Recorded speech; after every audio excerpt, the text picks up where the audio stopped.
नमस्कार। आज मकर संक्रांति है और आज का दिन बहुत ही पावन है। आप सभी लोगों को मेरी ओर से और एसजीएन परिवार की ओर से मकर संक्रांति की हार्दिक हार्दिक शुभकामनाएं। जैसा कि हम सभी जानते हैं कि मकर संक्रांति जो है वो हर वर्ष 14 या 15 जनवरी को मनाया जाता है। आखिर 14 या 15 जनवरी को ही क्यों मनाया जाता है, इसके पीछे भी एक रीजन है कि जो सूर्य है, जो जिसको हम लोग सूर्य भगवान भी बोलते हैं, तो सूर्य और पृथ्वी सूर्य की चारों ओर परिक्रमा करती है, तो उसी के अनुसार इसका जो दिन तय हुआ है।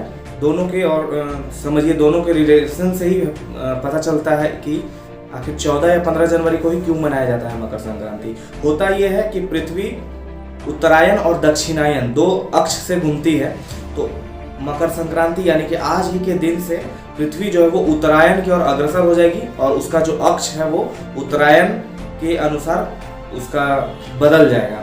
इसलिए हम लोग 14, कभी कभी थोड़ा बहुत अंतर होता है, तो 14 जनवरी जो होता है, अक्सर 14 जनवरी को ही मकर संक्रांति मनाया जाता है, बट कभी कभी ऐसा देखने को मिलता है कि 15 जनवरी को भी हो जाता है। इसका एक खास रीजन ये हो सकता है कि जैसे कि जरूरी नहीं है कि 9 बजे 10 बजे या एक खास टाइम पे एक दिन में पृथ्वी उस उत्तरायण जो बोल रहे हैं कि उत्तरायण अक्ष की ओर अग्रसर हो, तो इसलिए टाइम अगर बीच बीच में पड़ जाता है तो हम लोग पूरे दिन भी चेंज हो जाता है कि 14 जनवरी को ना मनाकर हम लोग 15 जनवरी को मनाते हैं।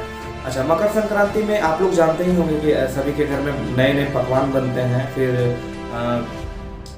इसमें प्रथा है कि तिलकुट खाना चाहिए या दही चूड़ा गुड़ वगैरह वगैरह बहुत तरह का अन्य पकवान तैयार किए जाते हैं और बाज़ारों में भी काफ़ी गहमा-गहमी रहती है।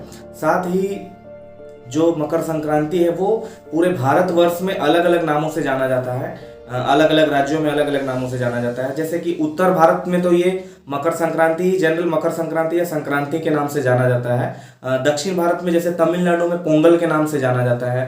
असम में जैसे भोगाली बिहू या माघ बिहू के नाम से भी जाना जाता है ये। तो इस तरह के चेंजिंग, अलग अलग नाम में चेंजिंग जो है वो अलग अलग राज्यों के अनुसार चेंज भी हुआ करता है। कहीं कहीं इसे तिल संक्रांत या अलग अलग बोला जाता है। तो इस तरह से मकर संक्रांति जो है पूरे भारतवर्ष में बड़े ही खुशी के साथ मनाया जाता है। अच्छा, और एक चीज़ देखा जाए कि इंग्लिश कैलेंडर के बाद ये हमारा पहला कोई त्यौहार होता है जो आता है इंग्लिश कैलेंडर के बाद, और ये माघ महीने में ही मनाया जाता है। तो जिसके कारण से हम लोगों को काफ़ी खुशी महसूस होती है। इस दिन प्रथा ये भी है कि लोगों को नदी तालाबों में स्नान करना चाहिए। तो इस तरह का प्रथा जनरली हम लोगों के भारत में देखा जाता है। तो आप सबको एक बार फिर से मकर संक्रांति की हार्दिक हार्दिक शुभकामनाएं। आपका दिन शुभ हो और आपका जो नया साल वो भी शुभ हो। ऐसी मंगल कामनाओं के साथ धन्यवाद।